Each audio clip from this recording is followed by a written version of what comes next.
Hello everyone. So this is our K-12 kit and today we will be working on the project IR segment selector. So let's see how it's done. First, we will connect the power to the positive of the IR sensor.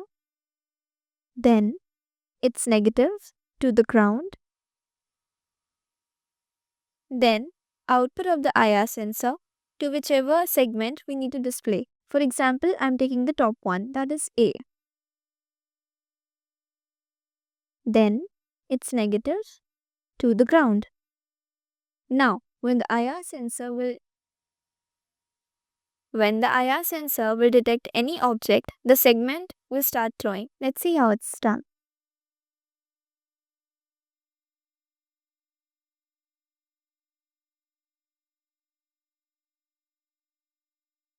Let's check for some other segment. For example, the bottom one, that is D.